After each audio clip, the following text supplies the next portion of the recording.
Structure of atom. देखो कल जो चीजें करी थी वो थोड़ा सा फास्ट करेंगे, ठीक है? कोई बात नहीं। ठीक।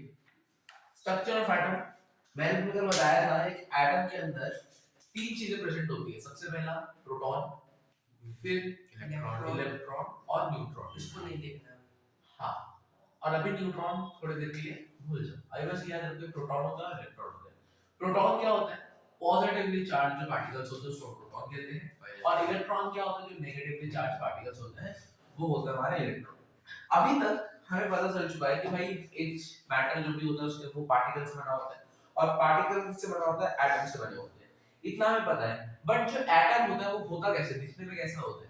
क्या एटम बस ऐसे गोला सा होता है? क्या होता है? उसी के बारे में इस चैप्टर में बात होगी कि कैसा स्ट्रक्चर है। यही सेम क्वेश्चन साइंटिस्ट के पास भी पहले आया था, तो अलग अलग साइंटिस्ट आए और अपनी अपनी थ्योरीज रखते हैं। सबसे पहला जो साइंटिस्ट आया था वो था जे थॉमसन, ठीक है ना? जे का पूरा फुल फॉर्म नहीं है किसी में? नहीं है, बस जे थॉमसन ही है। हां, जे थॉमसन, ठीक है। अब ये जे थॉमसन, ये जो जे थॉमसन है इसने क्या बोला? इसने बोला जो हमारा जो एटम होता है ना वो वाटरमेलन की तरह होता है, या फिर एक केक पुडिंग की तरह होता है, जो क्रिसमस वाला जो केक आता है, ठीक है ना, उसकी तरह होता है। कैसे? जैसे क्रिसमस का केक या वाटरमेलन का जैसे गोल सा होता है, और बीच बीच में या तो सीड्स होती है या चेरीज होती है, या ठीक है ना, तो उसी की तरह एटम होता है। उसने कहा ये जैसे होता है एटम भी सेम ऐसे ही होता है। जो बाहर जो गोला है ये हमारा पॉजिटिवली चार्ज है, ठीक है ना, पॉजिटिव चार्ज है, और इस ये मतलब ये पॉजिटिव चार्ज है, और जो बीच बीच में जो डॉट्स है ये हमारे नेगेटिव चार्ज है। कोई दिक्कत इसमें? कोई दिक्कत इसमें नहीं? दिक्कत नमस्ते। नमस्ते, ठीक है। जे थॉमसन ने ये कहा, बट आगे आने वाले जितने भी साइंटिस्ट थे जब वो आए उन्होंने अपने और एक्सपेरिमेंट करे, तब पता लगा कि भाई ये वाला मॉडल जो है वो सही नहीं है, ठीक है ना, एकदम ही गलत है। तो इसमें जे थॉमसन की जो थ्योरी होती है वो गलत प्रूफ हो जाती है, ठीक है। इसके बाद आता है हमारे पास एक और साइंटिस्ट जिसका नाम था रदरफोर्ड। अब ये रदरफोर्ड क्या करता है, ये हमारे लिए बहुत ज्यादा इंपॉर्टेंट है। रदरफोर्ड एक गोल्ड की फॉइल लेता है, क्या लेता है? गोल्ड की फॉइल लेता है, और उन गोल्ड की फॉइल के थ्रू वो अल्फा पार्टिकल्स को पास करता है। कैसे पार्टिकल्स? Alpha particles. अभी अल्फा पार्टिकल्स होते क्या है, बहुत बार आता है क्वेश्चन में, वो होते हैं डबल चार्ज हीलियम आयंस, ठीक है। ये डबल चार्ज हीलियम आयंस होते हैं अल्फा पार्टिकल्स। तो रदरफोर्ड ने क्या करा, ये गोल्ड फॉइल था, सपोज करो ये रहा गोल्ड फॉइल, उसने यहां से ही इसके बीच में ऐसे डॉट बना देना, यहां से इसने सारे जो लाइटें मतलब वो जो पास करी, तो जो मोस्टली लाइटें थी ना वो कहीं बिना टकराए सीधी सीधी सीधी सीधी चली गई, ठीक है ना। कुछ कुछ लाइटें हल्की सी टकराई और मुड़ गई, थोड़ी बहुत मुड़ गई, ठीक है ना, थोड़ी बहुत मुड़ गई, ये ठीक है। और 1 आउट ऑफ 12,000 मतलब हर 12,000 में से एक जो लाइट थी वो गई और उसी पाथ पे वापस आ गई। क्या हुआ वो तुम्हें समझ आया एक्सपेरिमेंट में? अब इससे हमें क्या पता चलता है? इससे हमें बहुत सारी चीजें पता चलती है।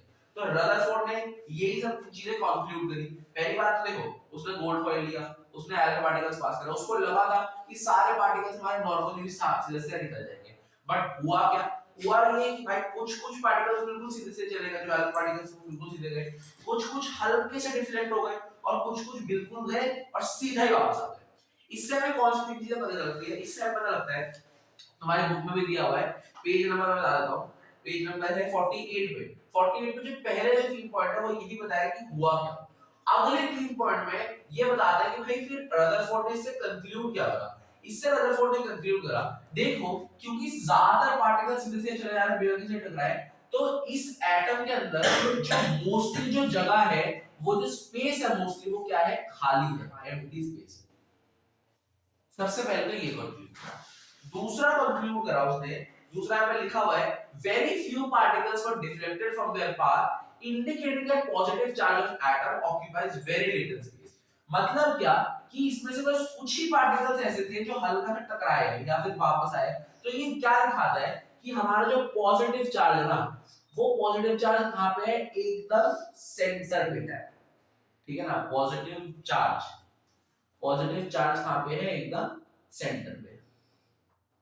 ये समझ आया। उसके बाद तीसरी चीज क्या दिखाती है, एक हर एक एकदम अगर सीधी जाके उस पर लगती है तो वापस भी आ जाती है। ये क्या दिखाता है, ये हमें दिखाता है कि एटम का जो पूरा का पूरा मास है और पूरा का पूरा जो पॉजिटिव चार्ज है वो सब कहां पे है, सेंटर पे। रदरफोर्ड ने ये तीन चीजें कंक्लूड करी। अब रदरफोर्ड ने तो कंक्लूड कर दी। अब रदरफोर्ड दुनिया के सामने क्या मतलब पेश करता है, वो ये तीन पॉइंट है। सबसे पहले वो जो नीचे वाले तीन पॉइंट है वही तीन पॉइंट है। सबसे पहले वो अपने पहले पॉइंट में कहता है कि भाई there is positively charge centre, देखो यहां पे लिखा हुआ है there is positively charge centre in the atom called as nucleus. जैसे मैंने बताया कि जो सारा का सारा पॉजिटिव चार्ज वो कहां पे है, सेंटर पे है। तो वो भी कहता है कि भाई सारा पॉजिटिव सेंटर में है और उस सेंटर का क्या नाम है, न्यूक्लियस। ठीक है, ये समझ आ गया तुम लोगों को, न्यूक्लियस है। उसने ये चीज बता दी। उसके बाद और उसने कहा कि पूरा एटम का जितना भी मास है वो इसी न्यूक्लियस के अंदर है। जितना भी एटम का जो वेट है वो सारा किसके अंदर है, इस न्यूक्लियस के अंदर है। दूसरा उसने क्या बताया कि देखो जो हमारा जो न्यूक्लियस का जो साइज है, न्यूक्लियस का जो साइज है वो एटम से बहुत छोटा है, एटम से बहुत बहुत बहुत छोटा है। ठीक है, इसने वाली चीज बताई। और क्या बताया, अब जो थर्ड चीज बताई सबसे ज्यादा इंपॉर्टेंट है। उसने कहा जो इलेक्ट्रॉन्स होते हैं ना, जो इलेक्ट्रॉन्स होते हैं वो न्यूक्लियस के चारों ओर घूमते रहते हैं, न्यूक्लियस के चारों ओर रिवॉल्व करते हैं। यहां तक किसी को दिक्कत, रदरफोर्ड ने क्या कहा। बट जब उसने ये वाली चीज कह दिया तो यही पे ये चीज गलत होगी कि देखो भाई हाँ न्यूक्लियस के चारों ओर हमारे इलेक्ट्रॉन रिवॉल्व कर रहे हैं, बट अगर कोई भी चीज मोशन में होती है, हिल रही होती है, तो उसके अंदर होती है काइनेटिक एनर्जी। होती है काइनेटिक एनर्जी या नहीं होती। अब अगर वो घूम रही है तो उसके अंदर भी एनर्जी होगी, वो एनर्जी रेडिएट कर रहा होगा, अपने से बाहर निकाल रहा होगा। बट अगर ऐसा हुआ कि अपने से एनर्जी बाहर निकाल रहे हैं तो अब इसके अंदर एनर्जी कम होती जा रही है, तो ऐसे एक टाइम आएगा कि इलेक्ट्रॉन जाके प्रोटॉन में चले जाएंगे।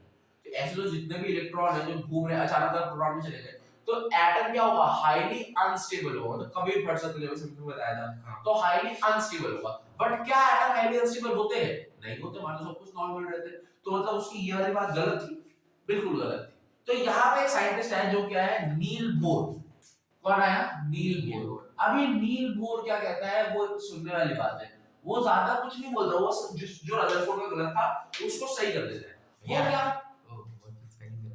BOHR है, BOH। तो नील बोर क्या बोलता है, नील बोर ये बोलता है कि नील बोर बोलता है कि भाई ठीक है, रदरफोर्ड ने कहा ये सब है, बिल्कुल ये सब है, जो कहा रदरफोर्ड ने सब है। बस रदरफोर्ड ने ये कहा ना भाई न्यूक्लियस घूमते हैं, ये बात भी सच है, बट ये गलत क्यों हुई। इसने कहा नील बोर ने कि एटम्स के अंदर ना डिस्क्रीट ऑर्बिट्स होते हैं। ये जो डिस्क्रीट ऑर्बिट्स होते हैं ना एटम के अंदर होते हैं, और इसी के अंदर इलेक्ट्रॉन घूमते हैं, इन ऑर्बिट्स के अंदर। यूं ही नहीं घूमने लग जाता है, ठीक है ना, एक जो ऑर्बिट्स है उसके अंदर ही अंदर घूमते रहते हैं जो इलेक्ट्रॉन्स होते हैं। प्लस जब ये जो इलेक्ट्रॉन्स होते हैं जब इन डिस्क्रीट ऑर्बिट्स के अंदर घूमते हैं तो वो एनर्जी रेडिएट नहीं करते, एनर्जी रेडिएट नहीं करते। क्या बोला, एनर्जी रेडिएट नहीं करते। एनर्जी रेडिएट नहीं करते मतलब एनर्जी निकाल नहीं रहे। अब रदरफोर्ड का मॉडल गलत क्यों आता है, क्योंकि वो एनर्जी रेडिएट कर रहा था, धीरे धीरे उसकी एनर्जी कम हो रही थी, अब वो जाके प्रोटॉन में गिर जा रहा था। बट अभी नील बोर ने बोला भाई एनर्जी रेडिएट नहीं करते, तुम्हारी सारी प्रॉब्लम सॉल्व हो गई। समझ आया, तो यही कहा नील बोर। और इसी के बाद हमें सब कुछ वो हो गया कि देखो रदरफोर्ड से 99% से रदरफोर्ड से मिली, नील बोर ने उसका एक चीज सही बता के हमें दी। कोई दिक्कत नहीं आता, वो वाला समझाना नील बोर वाला।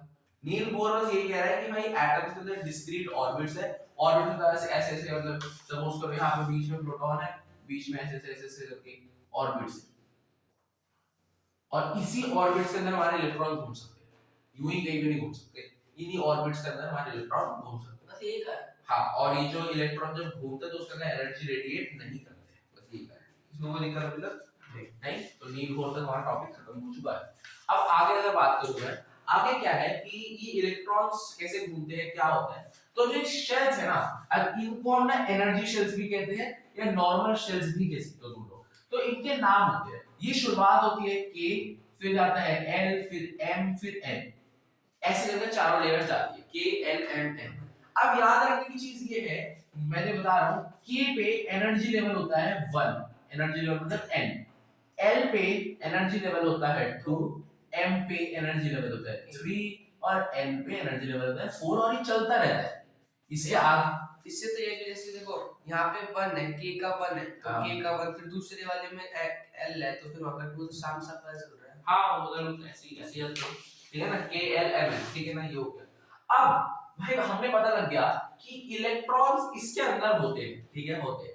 अभी मैं तुम्हें इसको डिटेल में समझाने से पहले अपने टेबल पे जाओ, जो बड़ी सी जो टेबल है, हाँ ये टेबल है, तुम्हें सबसे पहले याद करनी है, पर याद करने से पहले अभी जो बोलूंगा वो देखते रहना। देखो इसके अंदर तुम कोई सा भी इधर जितने भी एलिमेंट्स लिखे हैं, इस साइड जो सारे एलिमेंट्स लिखे हैं, उसमें कोई सा भी एलिमेंट बोलो, सपोज करो सोडियम लिख रहा है, सोडियम लिख रहा है, देखा सोडियम, अब सोडियम के सामने जब देखो इलेक्ट्रॉन कितने हैं उसमें, इलेक्ट्रॉन KLM KLM 8 नहीं, KLM छोड़े, इलेक्ट्रॉन कितने हैं, 11 है, इलेक्ट्रॉन कितने हैं, 11 है। अब हमें तो पता है भाई इलेक्ट्रॉन 11 है सोडियम में।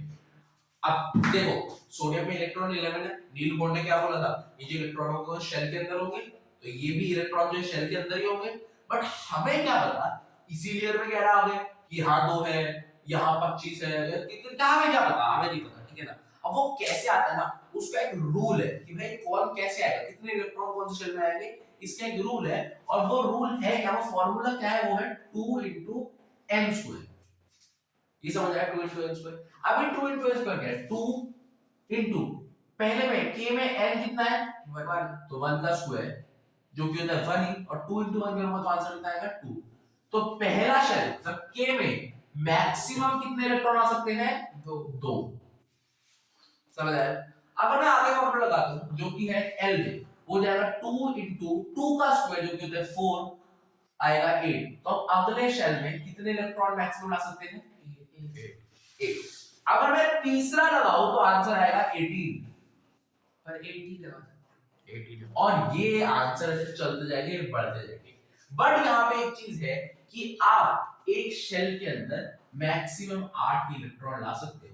मतलब क्या, कि जो फॉर्मूला है हमारा, ये पहले दोनों के लिए काम करता है, उसके आगे वाला जितने भी है उसमें 8 ही आ सकते हैं, मैक्सिमम 8 एक शेल में, ठीक है। ऑब्वियसली एक स्कूटी पे तुम लोग बिठा सकते हो 10 लोग कैसे भी करके एक दूसरे के ऊपर, बट अगर ढंग से देखे कि हाँ भाई बैठ तो 2 चाहिए, बट ढंग से देखे कि हाँ कितने फिट भी हो सकते हो 4, उसका अलग इसको ही फिट करोगे ना, तो कर भी लेते हैं थाई से उठा जो भी है। चलो ठीक है, ये समझ आ गया आप लोगों को। उसके बाद अब ये तो समझ आ गया, चलो ठीक है इलेक्ट्रॉन्स क्या होते हैं, बट एक्चुअली कैसे ये लोग प्लेस होते हैं। सपोज करें सोडियम में 11 इलेक्ट्रॉन थे ना, ये कैसे प्लेस होके देखना बहुत ज्यादा इंपॉर्टेंट चीज है, ठीक है। देखो बीच में तो सेंटर रहेगा इसके, ये न्यूक्लियस है, इसके आसपास क्या होंगे, शेल्स होंगे, होंगे नहीं होंगे, होंगे। अब पहले शेल का नाम क्या होता है, के में कितने इलेक्ट्रॉन्स आ सकते हैं, 2। टोटल इलेक्ट्रॉन क्या आता है, कितना 11 है। अब 2 यहां देंगे, एक ही आ जाएगा, एक ही आ गया, 2 हो गए। अब 11 में 2 तो यहां आ गए, कितने बच जाएंगे, 9 भी बचे, है ना। अब अगली बार में कितने आएंगे, 8 आएंगे, तो 1 2 3 4 5 6 7 8। अब देखो पहले 2 आ गए, 9 बचे थे, 8 आ गए, अभी कितना बचे, एक बचा है, अभी एक आएगा। अब देखो एक यहां भी आ सकता है, बट क्या यहां पे आएगा, एक नहीं, अब आएगा 8 भैया, यहां पे एक इलेक्ट्रॉन आएगा, और यहां पे हां आएगा नहीं, यहाँ पे नहीं आएगा, अगली वाली शेल में आएगा, क्योंकि यहाँ पे 8 इलेक्ट्रॉन हो चुके हैं, और इस वाले शेल में मैक्सिमम कितने आ सकते हैं, 8 इलेक्ट्रॉन आ सकते हैं। तो अगली वाले शेल में चला जाएगा और यहाँ पे आ जाएगा 1। पता लगा कैसे होता है, ठीक है ना। मैं अभी एक और एलिमेंट का करवाता हूँ, बट तुम इससे क्या देख रहे हो, देखो पहले में 2 आया 2, अगली में 8 आया 8, फिर आया 1, ये होता है ना, इसी को हाँ, ये देखो वही तुम्हारा लिखा हुआ वहां पे KLMNN पे 2 8 1 लिखा हुआ है। तो यही होता है इलेक्ट्रॉनिक कॉन्फ़िगरेशन। इसका नाम याद रखना, क्या होता है, इलेक्ट्रॉनिक कॉन्फ़िगरेशन। भैया आपने इलेक्ट्रॉन का निकाल, जैसे 11 से करके हम प्रोटॉन का निकाला, न्यूट्रॉन का निकाला। प्रोटॉन क्या कौन सा चार्ज होता है, प्रोटॉन 11 चार्ज कौन सा होता है प्रोटॉन में? प्रोटॉन पॉजिटिव होता है। Positive। अब रदरफोर्ड ने क्या बोला, सारा पॉजिटिव चार्ज कहां पे रहता है? सेंटर में। तो प्रोटॉन तो यहां पे है, हम्म, ठीक है। और बीच में न्यूट्रॉन छोड़ा है। न्यूट्रॉन मैंने कल बताया था, अभी न्यूट्रॉन चलो दोबारा बता देता हूं। न्यूट्रॉन क्या होता है? न्यूट्रॉन हमें 1950 में पता चला भाई, जे चैडविक से पता लगा। अब वो जे चैडविक ने क्या बताया, न्यूट्रॉन का जो मास होता है वो बिल्कुल प्रोटॉन के इक्वल होता है, सेम होता है, और सेंटर पे रहता है उसके साथ, ठीक है ना। तो सेंटर बहुत ज्यादा भारी है, पूरा प्रोटॉन और न्यूट्रॉन दोनों। न्यूट्रॉन में कोई चार्ज नहीं होता, नेट चार्ज 0 है, ठीक है, एकदम न्यूट्रल है। ये समझ आया सबको? ये समझ आया, ठीक है ना। अब देखो, अच्छा इसको क्या बोलते हैं, याद रखना है, इसको बोलते हैं इलेक्ट्रॉनिक कॉन्फ़िगरेशन। तो जो डायरेक्ट क्वेश्चन आता है कि भाई इलेक्ट्रॉनिक कॉन्फ़िगरेशन बताओ। मैथ्स में YouTube में आया था ये क्वेश्चन, सोडियम का ही आया था। हाँ काश एक दिन पहले पढ़ा देता। मैंने कर दिया तो याद नहीं है। करते। ठीक है, इलेक्ट्रॉनिक कॉन्फ़िगरेशन सबको समझ आ गया।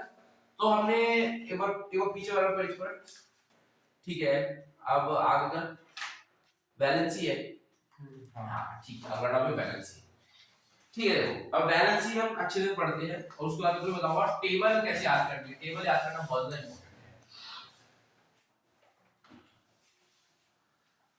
कल मैंने बोला था सर्कल जाके रिवाइज करना, किस किस में करा था सर्कल? मैंने 2 बार वीडियो देख ली। कब? आपने हाँ। कल परसों बोला था, एक बार परसों फिर देखी थी, फिर बाद कल फिर बोला था, फिर कल रात में देखी। देख रहा है ना मतलब सर्कल? हाँ पूरा कंप्लीट हो गया, बस देख रहा हूँ मैं, मैंने कॉपी कर नहीं रहा हूँ। हाँ ठीक है, तो देखो ही ना क्वेश्चन बार बार कैसे कर रहे हो। मैं बार बार कॉपी करने को नहीं कह रहा, जितनी बार देखोगे याद तो रहेगा कि करा कैसे। तूने देखा था सर्कल? देख लिया चल, ठीक है। चलो अब वैलेंसी की बात करते हैं। वैलेंसी क्या होता है? देखो मैं पहले वैलेंसी की डेफिनेशन लिख देता हूं, तुम लिख सकते हो। वैलेंसी होता क्या है? वैलेंसी मतलब combining capacity of an atom. क्या होता है वैलेंसी मतलब combining capacity of an atom. देखो हर एक इलेक्ट्रॉन चाहता है कि उसकी जो लास्ट वाली शेल हो वो पूरी भर जाए, सारी नहीं, लास्ट वाली शेल पूरी भरी है। हर एक इलेक्ट्रॉनिक चाहता है, उसका मन करता है कि भाई मैं पूरा एकदम फुलफिल हो। इससे क्या होता है पता है क्यों चाहता है वो? जब सारे वो मिल जाती है उसको, मतलब पूरा फिल हो जाता है, उसका लास्ट वाला शेल पूरा फुल होता है, तो क्या होता है वो जो एटम होता है वो स्टेबल होता है, बिल्कुल स्टेबल होता है, उसको कुछ नहीं चाहिए होता। तुम्हारे उनका पीरियोडिक टेबल तो देखेंगे, जिनके जो जैसे फुल होते हैं, जो लास्ट वाला चीज जो एक मतलब जो लास्ट वाला शेल फुल होती है, उसको हम कहते हैं नोबल गैसेस। क्या कहते हैं? Noble gases. ये तुम्हें याद रखने की जरूरत नहीं है, जैसे बता रहा हूं, टेंथ में पढ़ा होगा तुम्हें नोबल गैसेस के बारे में। बट अभी मैंने कह रहा था कि सारे जितने भी एटम्स हो, क्या चाहता है अपना जो लास्ट वाला जो शेल हो वो भरा रहे। लास्ट वाला का मतलब क्या है मैं तुम्हें बताता हूं। अभी हमने सोडियम को बनाया था, तो इधर 2 बनाए थे, फिर 8 बनाए थे, और फिर 1 बनाया था ना। उसकी लास्ट शेल कौन सी है? ये वाली। वो चाहता है ये पूरी भर जाए। ये कब भरेगी? अगर इसके अंदर भी 1 है और 7 इलेक्ट्रॉन आ जाएंगे, अगर सपोज करो 7 आ गए इलेक्ट्रॉन, तो क्या होगा? इसकी लास्ट शेल पूरी भर जाएगी ना, क्योंकि 8 ही आ सकता है एक में, तो भर जाएगी। तो ये चाहता है इसका 7 इलेक्ट्रॉन आ जाए। या फिर मानो मैंने इसका ये वाला इलेक्ट्रॉन किसी को दे दिया, ये तो गया यहां से, ये गया, मतलब शेल की कोई जरूरत है नहीं है। अब ये शेल बचा ही नहीं, तो इसका लास्ट इलेक्ट्रॉन कौन सा रहा? ये लास्ट शेल कौन सी रही? ये वाली ना, और पूरी भरी भी, और ये तो पूरी भरी भी है। तो वो यही चाहता है। वो क्या चाहता है? या तो मेरे से कोई 1 इलेक्ट्रॉन ले लो, या मुझे कोई 7 इलेक्ट्रॉन दे दो। वो ये चाहता है। क्यों चाहता है? ताकि उसकी जो लास्ट वाली शेल हो क्या हो जाए, पूरी की पूरी भर जाए। समझ आ गया? और इसी ये जो चीज है ना कि भाई 7 इलेक्ट्रॉन दे दो, मतलब 7, या फिर 1 इलेक्ट्रॉन ले लो 1, तो ये जो 7 हो गया 1 हो गया, भाई मतलब कितने देने हैं कितने लेने हैं, इसी चीज को हम क्या बोलते हैं? वैलेंसी। वैलेंसी। अगर तुम लोग अपने टेबल पे देखो, इस सबकी हर एक सबकी लास्ट शेल देखो, जैसे हाइड्रोजन सबसे ऊपर, हाइड्रोजन की शुरुआत करते हैं। हाइड्रोजन में 1 इलेक्ट्रॉन है और उसकी देखो वैलेंसी भी 1 होगी, क्योंकि देखो हाइड्रोजन का पहला शेल ही मतलब 1 इलेक्ट्रॉन है, मतलब ऐसा कुछ बनेगा ये करके, एक इलेक्ट्रॉन है। अब उसको अगर ये वाली शेल फिल कर दे, उसको कितने चाहिए? 2 चाहिए, एक और चाहिए ना, तो एक और चाहिए मतलब 1 चाहिए, और 1 क्या होगा? उसकी वैलेंसी होगी। हीलियम में जाओ तो उसकी वैलेंसी 0 है। देखो क्यों 0 है? क्योंकि देखो हीलियम में कितने हैं? 2 इलेक्ट्रॉन है, मतलब ये उसका लास्ट वाला पूरा तो भरा हुआ है, उसको नहीं चाहिए। और हीलियम क्या है, नोबल गैस है, हीलियम के मेटल की तरह होता है। तुमने कभी पीरियोडिक टेबल, क्योंकि साइंस की वजह से जब तुम प्रैक्टिकल वगैरह कॉपी वगैरह करते हो कभी देखा है सीट टेबल बनी होती है, बहुत सारे बॉक्सेस होते हैं छोटे छोटे, और कुछ ना कुछ एचई वो सब बहुत कुछ अलग अलग एलिमेंट्स का में लिखा होता है साइंस प्रैक्टिकल बुक में। मेरे पास होती है, मैं दिखाता है शायद मेरे पास पीरियोडिक टेबल में, एक बार दिखा दूंगा ना तुम्हें समझ आ जाएगा। एक मिनट, हां ये नहीं नहीं वो कुछ जो दिखाना है ना, ये होगा या नहीं होगा, ये होता है पीरियोडिक टेबल। इसको हम क्या बोलते हैं, पीरियोडिक टेबल। ठीक है ना। अब फोकस नहीं बना, फोकस बेटा इसमें नहीं बना, थोड़ी देर रखो। मेरा तो मैं तो आई वॉन्ट हो रहा ना अपने, ठीक है बस ठीक है। अब देखो जब तुम इसमें आओगे ना, देखो यहाँ पे हाइड्रोजन है, कोई बात नहीं, तुम लोग देखो यहाँ हाइड्रोजन है और यहाँ पे हीलियम है। यहाँ पे जितने भी गैसेस है ना, इनको हम कहते हैं नोबल गैस, इनकी सारे शेल पूरे पूरे हैं। जैसे इधर नाम बताता हूँ मैं, हीलियम, हीलियम कितने नंबर पे है, 2 नंबर पे, ठीक है ना। 2 मतलब क्या, 1 और 2 फुल तो है इसका, तो ये नोबल गैस हो गया। अगला क्या है, नियॉन, नियॉन के कितने हैं, 10 इलेक्ट्रॉन है, कितने हैं, 10 इलेक्ट्रॉन। तो नियॉन कैसा आएगा, ऐसे, इधर 10 है तो 2 इधर आ गए, 2 आ गए ना, कितने होते हैं अभी 8 बचे, 8 अगर इसमें आ गए तो लास्ट ऑप्शन पूरी नहीं हो जाएगी, तो ये भी नोबल गैस है। ऐसे यहाँ पे जितने हैं वो सारे क्या है, नोबल गैस। तो जो मैं सारे याद करने होते हैं 120 है, लेकिन हमारे बुक में 3 ही है, हमारा 20 है, हमारे हाँ 20 है, 20 है। हाँ 18 दिख रहे पर और 2 है, ठीक है वो याद करते हैं। अच्छा तो तुम्हें बैलेंस समझ आई, बैलेंस समझ आई क्या होता है बैलेंस, ठीक है। अब बैलेंस समझ आ गई, एक और चीज समझ लो, जो लास्ट वाली शेल होती है ना, जैसे अभी इसके अगर लास्ट वाली शेल है तो इसको हम क्या बोलते हैं, वैलेंस शेल, क्या बोलते हैं, वैलेंस शेल। और वैलेंस शेल के अंदर, वैलेंस शेल के अंदर कितने इलेक्ट्रॉन्स है, सुनो ध्यान से, वैलेंस समझ आ गया। अब वैलेंसी मतलब वो तो अलग बात है, अब जो लास्ट वाला जो शेल होता है उसको हम क्या बोलते हैं, वैलेंस शेल बोलते हैं। और उस वैलेंस शेल के अंदर कितने इलेक्ट्रॉन हैं उसको हम क्या बोलते हैं, वैलेंस इलेक्ट्रॉन। इस शेल में अगर ऐसे सपोज करो 2 इलेक्ट्रॉन है तो हमारे वैलेंस इलेक्ट्रॉन कितने हैं, 2, कितने हैं, 2। ये सबको समझ आया, भैया जाके कि वो वाला आपने बताया वो शैल का चला गया, तो जो उसका जो आपकी शैल है वो वैलेंस शैल बनेगा। हाँ वो वैलेंस शेल बन जाएगा। देखो वापस बताना, बैलेंस शेल। देखो वैलेंस शेल मतलब क्या है, जो लास्ट वाला शेल है किसी भी एटम का उसको वैलेंस शेल कहते हैं। अब अभी जब हाइड्रोजन था, हाइड्रोजन के लिए बस एक था ये, तो ये जो बाहर वाली शेल थी मतलब के वाली जो शेल थी, वो हाइड्रोजन की वैलेंस शेल क्या है, के। पहली शेल देखो उसकी आखिरी शेल है ना, तो उसकी वैलेंस शेल क्या है, के। और उसमें कितने इलेक्ट्रॉन है, 2 एक है ना, हाइड्रोजन तो एक है, तो इसका वैलेंस इलेक्ट्रॉन कितना है, समझ आया क्या। अब जैसे सोडियम था, क्या था 281, तो अगर मैं सोडियम को कोई रिएक्शन नहीं करवाता तो उसका वैलेंस शेल कौन सा है, KLM, थर्ड वाली, तो उसकी वैलेंस शेल कौन सी है, M। और वैलेंस इलेक्ट्रॉन कितना बन, क्योंकि लास्ट वाली शेल में एक इलेक्ट्रॉन है। सपोज करो उसने रिएक्शन कर लिया, हो गया उसका, कोई एक बंदा आया कोई अच्छा कि भाई दे तेरे इलेक्ट्रॉन दे, उसने ले लिया, अब उसकी वो बाहर वाली शेल चली गई, जरूरत नहीं है, तो उसके वैलेंस शेल कौन सी है, K और L है, समझ आया। और वैलेंस इलेक्ट्रॉन कौन सा है, मतलब कितने हैं वैलेंस इलेक्ट्रॉन, बाहर वाले इलेक्ट्रॉन कितने, 8 है ना, तो 8 ही है, समझ आया। देखो तुम लोगों को वैलेंस समझ आ गई, वैलेंस इलेक्ट्रॉन समझ आ गया और वैलेंस शेल भी समझ आ गया, आया समझ, ठीक है। तो इसके बाद हम टेबल याद करना सीखते हैं, टेबल याद कैसे करना है। देखो इतनी बड़ी टेबल है, तुम लोगों को भी सब याद करना है, नहीं, तुम लोगों को क्या याद करना है, तुम लोगों को स्टार्टिंग से 1 से लेके जो 18 तक दिया हुआ है यहाँ पे, पर नीचे और 2 है, वो दोनों 1 से 20 तक जो है वो सारे याद करना है। वो याद करने का तरीका कौन बताएगा, मैं बताऊंगा। देखो पहले मैं लिखता हूँ,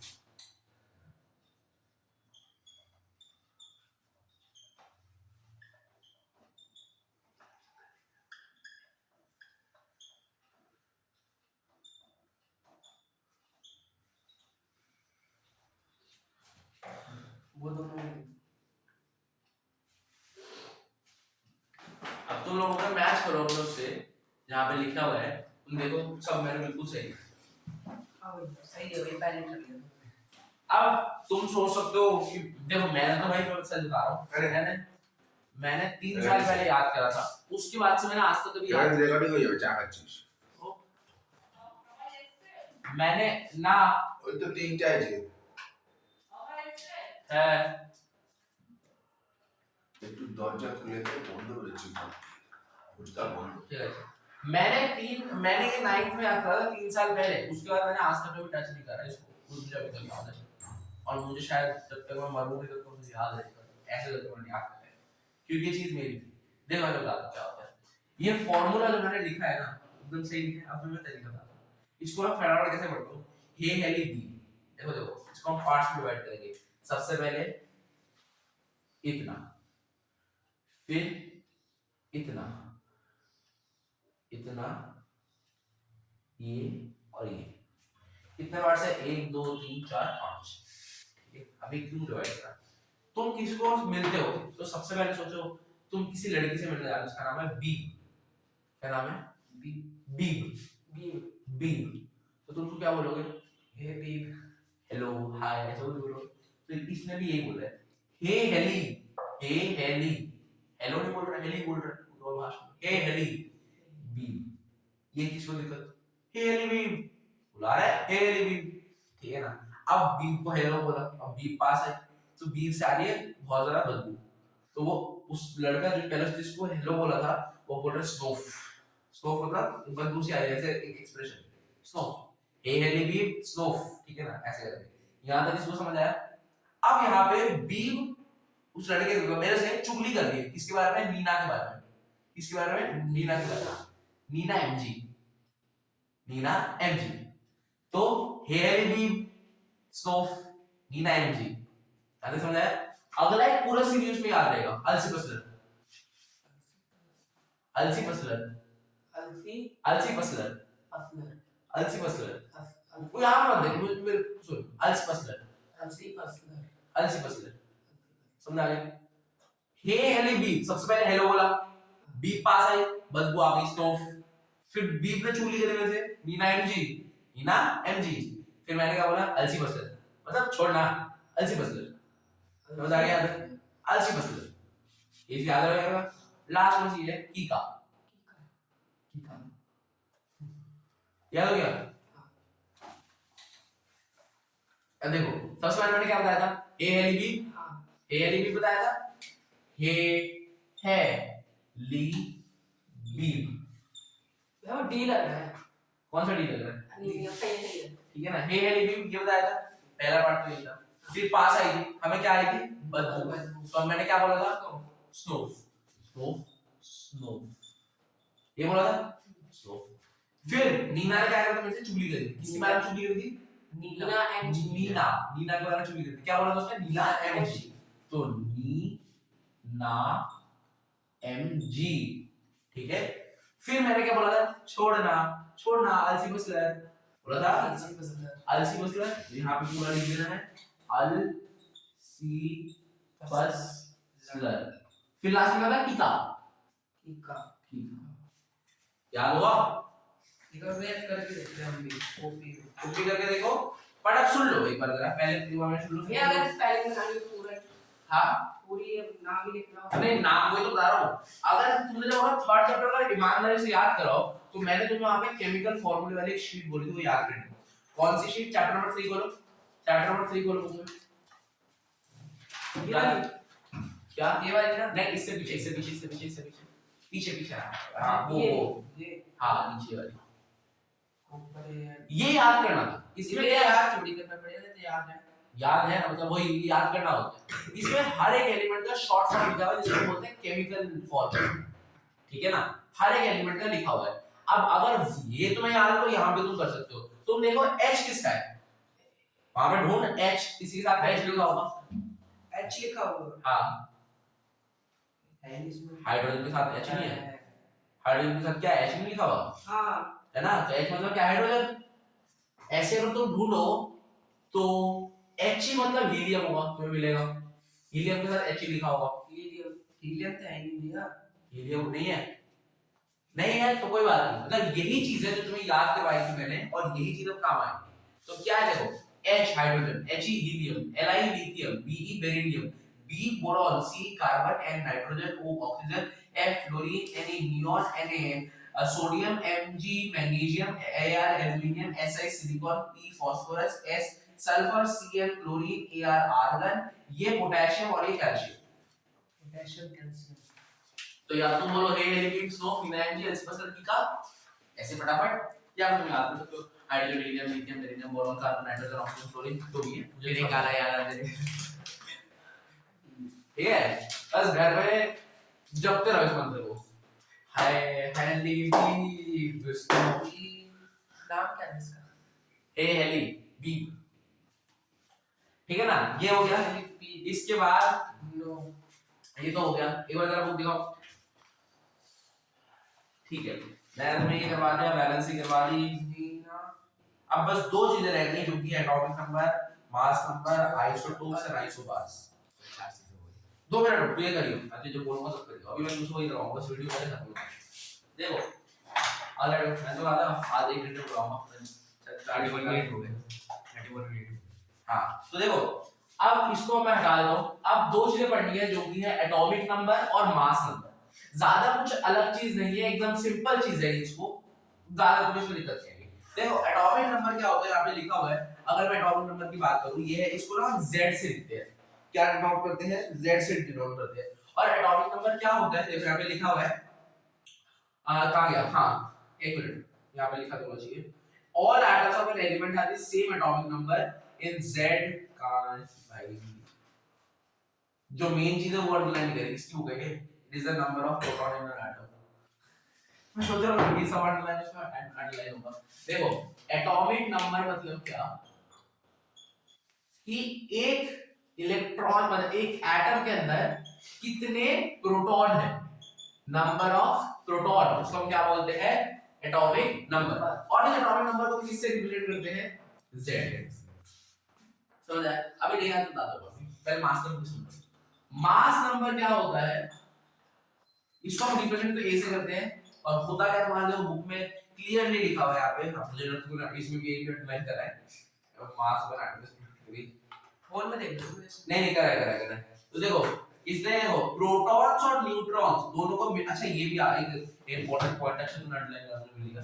प्रोटॉन और न्यूट्रॉन दोनों सेंटर में रहते हैं, जहां रहते हैं उसका नाम तो क्या होता है, न्यूक्लियस। बट इन दोनों को अगर मैं मिला दूं तो इसको हम कहते हैं न्यूक्लियंस। न्यूक्लियंस, हाँ ये इंपॉर्टेंट चीज है। पर पहले इस मास नंबर वापस आते हैं। मास नंबर क्या होता है, ये देखो लिखा हुआ है, नाम बदल जाता है भैया, क्या, जब प्रोटॉन और न्यूट्रॉन को मिलाते हैं तो न्यूक्लियस बन जाता है। दोनों को साथ में तो न्यूक्लियस बोलते हैं, ठीक है ना। जैसे विराट कोहली है, अनुष्का शर्मा है, दोनों को साथ में क्या बोलते हैं, विरुष्का या क्या एक नाम है ना, ऐसे कुछ नाम है दोनों के, वो ऐसे, ठीक है ना। तो देखो, तो यहाँ पे लिखा हुआ है mass number is defined as the sum of total number of proton and neutrons present in an, मतलब सपोज करो प्रोटॉन 10 है, प्रोटॉन और न्यूट्रॉन, इन ये दोनों कितने कितने हैं, उन दोनों का जब सम कर दो तो क्या आ जाता है हमारा मास नंबर। सपोज करो प्रोटॉन 10 है, न्यूट्रॉन 15 है, तो मास नंबर कितना होगा, 15 + 10 25। और एटॉमिक नंबर क्या होता है भाई, कितने प्रोटॉन है उससे, ठीक है। और मास नंबर को किससे रिप्रेजेंट करते हैं, A से, और एटॉमिक नंबर को किससे रिप्रेजेंट करते हैं, Z से। ये समझ आया सबको। अब ये तो पता ही होगा, A से Z चलता है, A to B, A B C D होता है ना, तो सपोज करो X है, अब देखो कोई भी चीज है, सपोज करो X मतलब क्या है, यहाँ पे एलिमेंट है, कुछ भी आ सकता है, सोडियम, नाइट्रोजन, फ्लोरीन, कुछ भी आ सकता है, कुछ भी आ सकता है, ठीक है ना, जो भी है। अब सपोज करो सोडियम के अंदर हमारे जो मास नंबर क्या है ना, तो यहाँ पे सोडियम का मास नंबर आ जाता है, और यहाँ पे सोडियम का क्या आ जाएगा, एटॉमिक नंबर आ जाएगा। एटॉमिक नंबर क्या है, कितने प्रोटॉन है, तुम एक बार सोडियम के टेबल पे जाओ, जहाँ पे टेबल है उसमें यहाँ पे सोडियम बना हुआ है, सोडियम से क्या बना हुआ है, ये रहा सोडियम। अब सोडियम में तो अगर देखो तो प्रोटॉन कितने हैं, 11, तो सोडियम का करके फार्मूला लिखना Na। अब प्रोटॉन का मतलब ना, प्रोटॉन कितने हैं, प्रोटॉन क्या होता है, एटॉमिक नंबर, मतलब Z का आधा नीचे आता है, तो यहाँ पे क्या आ जाएगा, 11। और इसका अगर मैं प्रोटॉन और न्यूट्रॉन दोनों को जोड़ दूं, ये 11 और न्यूट्रॉन 12, नहीं 11 और 12, इनको मैं जोड़ दूं तो कितना होता है हमारे पास 23, तो ये 23 हो जाएगा हमारा इसके ऊपर। तो ये होता है सोडियम एसिड। समझ आया तुम लोगों को? ये समझ आया एटॉमिक नंबर क्या होता है, मास नंबर होता है, कैसे लिखते हैं। अच्छा, अब इसी से रिलेटेड हम दो चीजें पढ़ेंगे, एक है आइसोबार और एक है आइसोटोप्स। राजा एक बार वीडियो पॉज। चलो आइसोबार से आइसोटोप्स के बारे में बात करते हैं। सबसे पहले हमारी बुक में आइसोटोप्स दिया था, तो मैं आइसोटोप्स के बारे में बात करूंगा। आइसोटोप्स होते क्या है, ठीक है ना? आइसोटोप्स क्या होता है? ऐसी चीज जिसके एटॉमिक नंबर सेम है पर मास नंबर अलग है। देख लो वही होती है। हाँ, same atomic number but different mass number. क्या बोल रहा हूँ देखो, सपोज करो ऐसा एक एलिमेंट है x जिसका एटॉमिक नंबर है 10, मास नंबर है 12, हो सकता है। एक और एलिमेंट है जो है y जिसका एटॉमिक नंबर 10 है पर मास नंबर भी 10 है। इन दोनों एलिमेंट्स में देखो एटॉमिक नंबर सेम है पर क्या इनके मास नंबर सेम नहीं है ना सेम। तो ये क्या है, आइसोटोप्स है। क्या है ये? आइसोटोप्स। अच्छा, मास नंबर क्या होता है? एक तरह से प्रोटॉन और न्यूट्रॉन मतलब न्यूक्लियस बताता है ये। और ये जो न्यूक्लियस होता है यही तो एटम का एक तरह से वेट होता है। मैंने तुम्हें क्या बताया था, सर्कल का ना सर्कल बोल रहा हूं, एटम का जितना भी मास है वो कहां पे, एक सेंटर में बताया था, रदरफोर्ड ने बताया था। और सेंटर में क्या है, न्यूक्लियस जो है। तो एक तरह से न्यूक्लियस की वजह से पूरा एटम का जितना मास है न्यूक्लियस की वजह से। तो न्यूक्लियस मतलब कि न्यूक्लियस बताता है मास नंबर, मतलब मास नंबर एक तरह से क्या बता रहा है कि उस एटम में कितना मास है। नहीं आ समझ, आगे समझ। तो एक तरह से क्या है, मास नंबर क्या बताता है कि उस एटम में कितना मास है। तो अगर इसमें देखो, इसमें एटॉमिक नंबर दोनों में सेम है, मतलब प्रोटॉन दोनों में सेम होंगे पर दोनों में मास नंबर अलग अलग है। मतलब ये ज्यादा भारी है, ये कम भारी है। भाई अगर प्रोटॉन अलग अलग और मास सेम हो तो ये ना, हाँ, इसको बोलते हैं आइसोबार। हाँ, उल्टा होता है आइसोबार। आप ये समझ आया तुम लोग, ये क्या होते क्या है भाई, आइसोटोप्स होते क्या है, ये समझ आया तुम लोग। अब एक सवाल उठता है, अगर तुम्हें मैंने एक टेबल याद करके बोली थर्ड नंबर पे जो वहां पे ना सारे एटॉमिक मास लिखे हुए थे, अगर तुम्हें याद हो कि हाइड्रोजन का 1 था, जैसे कि नाइट्रोजन ब्लू कलर में था, ब्लू कलर की टेबल थी और उसमें सारे एटॉमिक वो थे, सारे मास वास थे। अगर तुम्हें वो टेबल याद हो तो उसमें सारे वेट भी बता रखे थे। अब तुम मेरी बात सोचो, एक एलिमेंट है, कुछ भी मान ले दो ए या यही मान ले, ठीक है ना? मैं कह रहा हूं ऐसा सोचो, x भी मैं मान रहा हूं ये है आर्गन और ये भी है आर्गन। मैं जस्ट मान रहा हूं, मुझे नहीं पता ऐसा होता है नहीं होता, मैंने बस मान लिया आर्गन। ये दोनों आइसोटोप्स हैं, है ना? आइसोटोप्स है, बिल्कुल है। अब देखो ये मास नंबर बताता है हमारा, ये मास नंबर है हमारा, तो ये मास बताता है ना, मास नंबर मास बताता है। अब तुम सोचो इसके हिसाब से आर्गन का मास 10 होना चाहिए और इसके हिसाब से आर्गन का मास 12 होना चाहिए। ये वो एल्यूमिनियम है। आर्गन, अरे वो तो साइड वाले हो गए। आर्गन दोनों ही आर्गन है। दोनों आर्गन है। अब इसमें आर्गन का मास नंबर 10 है, तो ये क्या बता रहा है, आर्गन का वेट कितना होगा, 10 होगा। इसमें आर्गन का मास कितना है, मास नंबर कितना है, 12, मास कितना होगा, 12 होगा। बट फिर तो हम कंफ्यूजन में रह जाएंगे कि भाई 10 है कि 12 है, पता नहीं लगेगा हम तो कभी। तो सही बात है नहीं बात है? तो अब इसके लिए एक साइंटिफिक तरीका निकला कि भाई हम कैसे मास निकालेंगे। हम निकालते हैं एवरेज। क्या निकालते हैं, एवरेज। अगर तुम्हें ये प्रोसेस समझना है तुम लोग इस यहाँ पे आओ और यहाँ पे आओ, तो ये पढ़ो, मैं अपने फोन पे खोल लेता हूँ।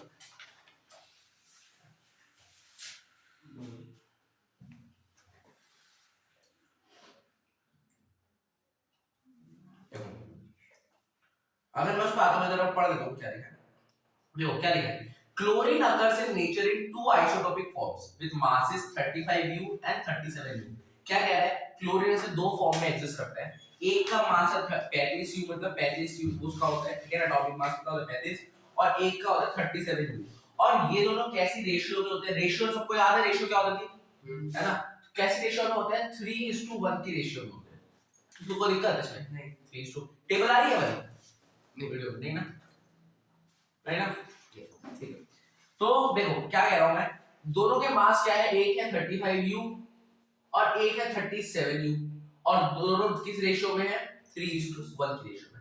अच्छा, मैं अगर 3:1 की रेशियो में बताऊं तो इसको ना 75% और 25% में लिख सकते हैं। कैसे, सोचो ये है तुम्हारे पास टोटल 4 टॉफीज है, 4 टॉफीज है, उसमें से 3 टॉफी और 1 टॉफी, ये वही तो लिखा है 3:1, 3 टॉफी और 1 टॉफी, यही लिखा है ना, यही लिखा है, समझ आ रहा है तुम लोगों को? वही लिखा है यहाँ पे कि भाई ऐसे क्लोरीन है 2 उसमें और क्या रेशियो में है 3:1। ये 3 को मैं क्या कर रहा हूं 75% पे लिख सकता हूं। कैसे लिख सकता हूं? मानो तुम्हारे पास 4 टॉफी है, उसमें से 3 टॉफी और 1 टॉफी अलग अलग कर दो। अब अगर मैं 3 टॉफी की बात करूं, 3 टॉफी है कितने में से? 3 टॉफी है कितने में से? 4 टॉफियों में से। और इसको अगर मैं 100 से मल्टीप्लाई करूं तो इसका आंसर आएगा 75%। तुम लोग करके देख सकते हो। 4 × 4 4 25 × 100 25 3 75 आएगा। तो इसको मैं क्या लिख सकता हूं 75% और इसको मैं क्या लिख सकता हूं 25%। ये समझ आया? रेशियो वाला पढ़ना समझ आया तुम लोग? वहां पे भी देखो, अगर तुम देखो नीचे जो कैलकुलेशंस हो रखी है वहां पे भी यही चीज कर रखी है उन्होंने। एक को देखो 75% लिख रखा है। देखो क्या करा उन्होंने, 35 एक का मास है, 35 मास है, उसका रेशियो क्या था 3 वाला रेशियो था, मतलब वो कितने में है 75% में वो है, और जिसका 37 था वो कितने परसेंट में है 25% में। तो इन्होंने वही करा, देखो 35 * 75% करा है, 35 * 75 by 100 करा है ना, 75% तो 75 by 100 प्लस 37 * 25% करा है। दिख रहा है तुम लोग? इसको इसने पूरा सॉल्व करा तो आंसर कितना है 35.5 U आया है। ये किसकी बात कर रहा था? कौन सा एलिमेंट था? क्लोरीन की बात हो रही थी ना, क्लोरीन की बात हो रही थी। यहां मैंने लिखा है क्लोरीन की बात हो रही थी ना, उसने कहा था ना क्लोरीन। सबसे जो पैराग्राफ का पहला वर्ड ही क्लोरीन है। Chlorine occurs in nature in 2 isotopic form. दिख रहा है ना? क्लोरीन की बात हो रही थी यहां पे। तो जरा पीछे वाला पिछले चैप्टर में जाओ, आप देखो क्लोरीन का वेट कितना होता है। देखो देखो और मुझे पता है पिछले चैप्टर में क्लोरीन का वेट तो देखो पीछे वाले टेबल में थर्ड बात नहीं है। ऐसे होता है। क्या देखो दिक्कत क्या थी हमारे पास? एक क्लोरीन है जिसका मास 35 U का है, एक क्लोरीन है जिसका मास 37 U का है। हम किसको ले? आधे बोलेंगे 37 बोलो, आधे बोलेंगे 35 बोलो, बोलेंगे ना। हम क्या ले? हमने ये वाला प्रोसेस बोला कि भाई कौन से रेशियो में होते हैं 3:1। इसको हम रेशियो को क्या 75/25% लिख सकते हैं। तो 35 * 75% का 37 * 25% का, दोनों को प्लस कर दिया, आंसर है 35.5। 35.5 आया। हां एकदम इसके बीच में और उसको मान लो। समझ आया? पक्का? देख लो, ठीक है ना? तो यही होता है हमारे आइसोटोप्स। अब ये आइसोटोप्स हमारे बहुत जगह काम आते हैं, बहुत सारे सॉल्यूशन मतलब जगहों पे काम आते हैं। और वो साइड में लिख के देखो एप्लीकेशन लिखे है ना, वो सारे एप्लीकेशन रट लेना, रट लोगे? ये वाले ये नहीं, उसी पेज जहां पे थे पहले, ये सारे तो रट लिए, रट लोगे? आइसोटोप में सारे तुम्हें रटने हैं। भैया पॉइंट भी और डेफिनेशन हां सिर्फ पॉइंट, डेफिनेशन सिर्फ पॉइंट्स, ठीक है ना? आइसोटोप में सारे रट लोगे। 4 है मेरे पास, 3 है, 3 है, तीनों रट लेना। उसके बाद नीचे आता है आइसोबार्स। आइसोबार्स क्या है? जैसे कि गौरव ने बताया दिया, मैंने बताया आपसे, गौरव ने पूछा। तो क्या है कि अभी ना इसमें क्या है, सेम ये मतलब एटॉमिक नंबर सेम तो मास नंबर अलग है ना। अगर मानो मास नंबर सेम हो जाता है और एटॉमिक नंबर अलग हो जाता है, मतलब बिल्कुल 10-10 हो जाता है और ये 12 और ये 10 हो जाता है, तो देखो इनके जो मास नंबर है वो सेम है और एटॉमिक नंबर अलग-अलग है, तो इनको आइसोबार्स कहते हैं। बस ये याद रखना, इसमें इसके अलावा और कोई इंफॉर्मेशन नहीं थी। तो इसी के साथ हमारा चैप्टर खत्म होता है, ठीक है? वीडियो कर दीजिए।